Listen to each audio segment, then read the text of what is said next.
Hello, good evening, everybody, viewers at home, audience. Welcome to Walking in Your Calling Christian Talk Show. Thank you so much for joining us and for tuning in today. God bless you. Walking in Your Calling Christian Talk Show is a show on a mission with a vision and a passion to bless you and to encourage you to walk in your calling. My name is Tina Oye. I'm your host for today. So thank you so much for joining us. Today we have so much lined up for you.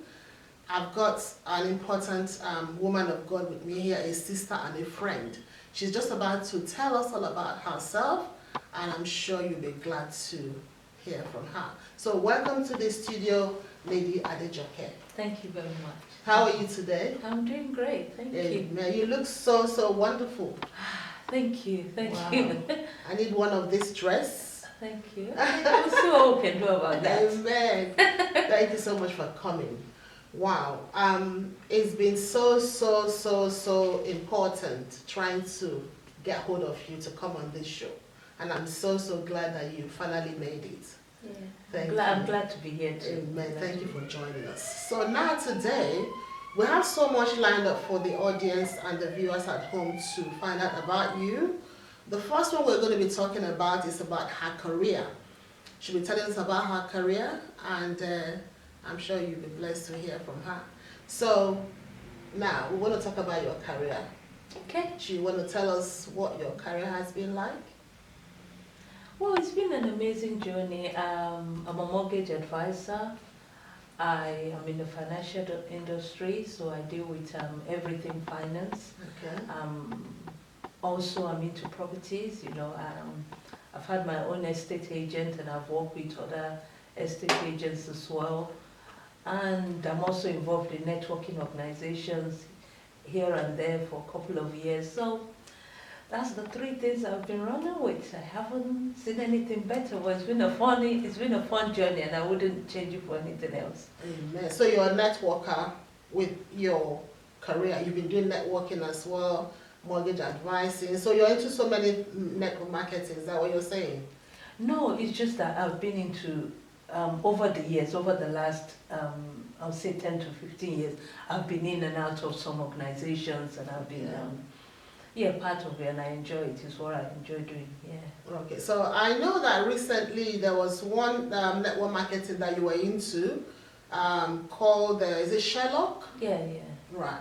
And apparently you left that organization a few months ago, I think, maybe last year or something thereabouts. It's about 2 years now. About 2 years now. So do you want to tell us a bit about that now? Because some people actually joined that organization because you were there, doing so well in that organization. And they were surprised when you left because nobody knew exactly what happened. So I'm sure it'd be nice for you to clarify to them what happened, why you left that organization. Because it was a big one and you were actually one of the top boss up there. So what happened?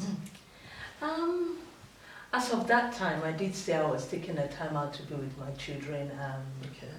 But really, there were so many things happening in the management as of that time, and it was becoming a bit unbearable for me to take or to go ahead with it. Most of my career, I tend to be one woman among 29 men. That's the average.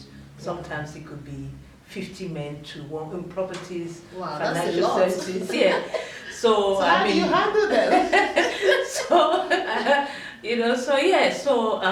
It's been my life for a long time, and I've got used to it. Okay. But then sometimes men fight a lot, just like we women do, but they tend to cover it, but they do. A couple of days ago, my daughter was watching Steve Jobs, the founder of Apple, and I was watching the video with her, or the DVD, should I say, and I just saw how the men were fighting, and there was this one woman among them running up that stairs down.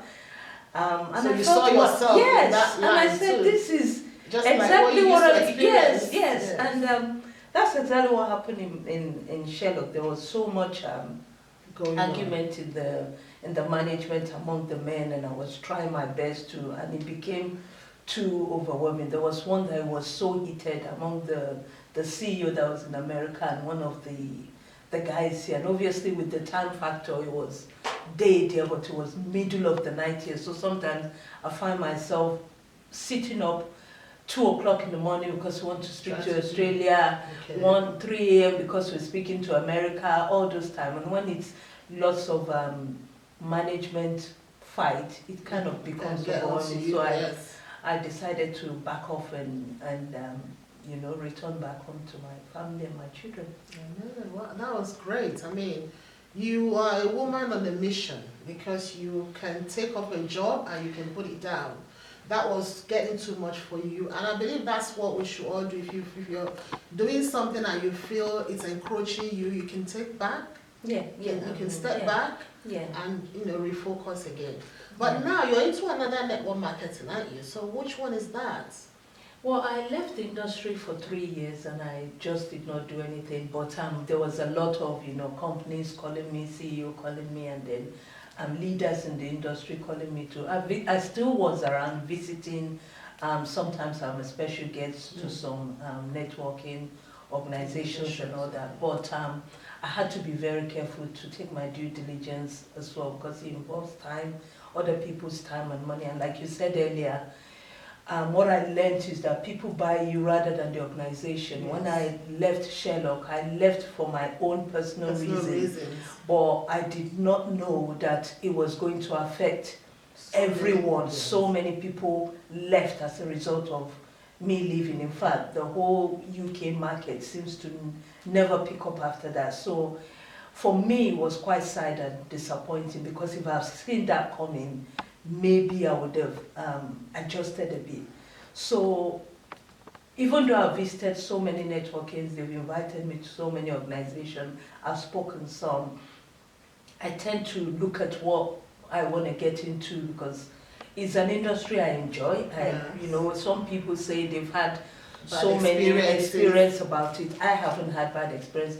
It's where I've grown as a person, as an individual.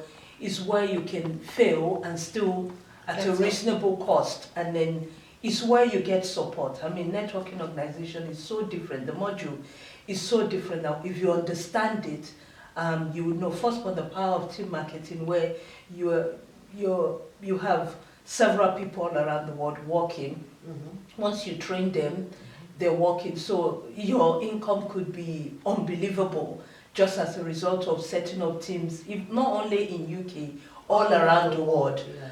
And then it's also an organization where you bring people into the room, all walks of life, all race. You can all be in a room and you have one common goal to make things happen. Yeah. Then also it's different from the traditional module, whereby you have to step down for me to step up. Yes. But in the module of networking, you have to help somebody. Yes, you have to help somebody to succeed. So there's a passion in there to help somebody to succeed. That's when you now succeed.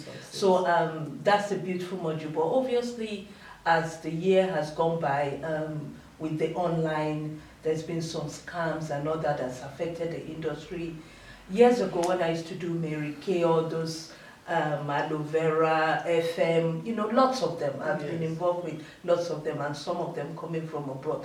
They've been product-based. Yes. As a result, for them to just go out of business or to just walk away is definitely difficult. But now, with the online marketing, sometimes, a company could be here and then they're gone. Yes. And people have invested their time and their money. So it makes it do. And then there was the DSA. I don't know if you know about that. Yeah, Direct Selling Association. Yes, yeah. Direct Selling Association. For you to sell to a public or to go to somebody's house, you have to be part of that. Exactly. So that's how it was. But with the introduction of internet marketing, it's totally gone. Yeah. And that's affected the industry a bit, because people are now more scared. But yes, I've taken my due diligence, and I've been speaking to quite a few CEOs, and I thought, okay, cryptocurrency is that the one you are involved with right now? Yes, okay. I haven't gone, it's still in the pre-launch. Okay.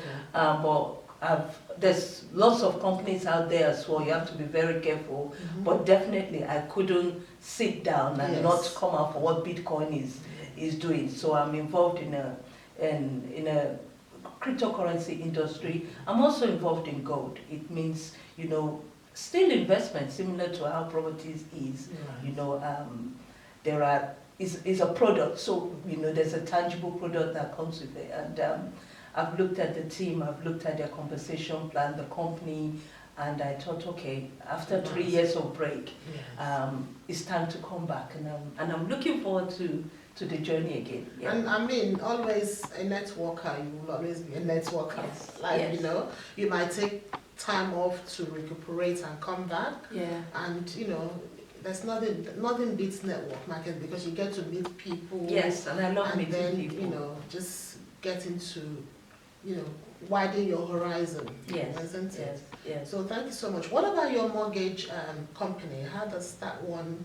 How do you sell properties, or do you get people? How do you do that? Your mortgage business. The mortgage company is still running. I started that maybe 2008 or 2009. Okay. The few people we've been able to impact, we've impacted them well. I go out and do public speaking on that, and sometimes it's branch out more to financial services. I do lots of insurance as well, business insurance, commercial insurance, everything apart from car insurance, and as well mortgages. Which you might be getting into later on. Yes, and I tend to educate people a lot about mortgages. If you look at our culture, I've taken a niche in the market, even though it's a big market. I've tried to focus my market on the Africans, the British Africans, and the Africans themselves, because what we tend to do, or what people know, their dad or their mom bought their house outright. In Nigeria, you build your own home, or Africa, you tend to build your own home over years. Yes. They don't understand mortgages, they don't understand how mortgages work, and sometimes people find themselves trapped. So I tend to educate a lot.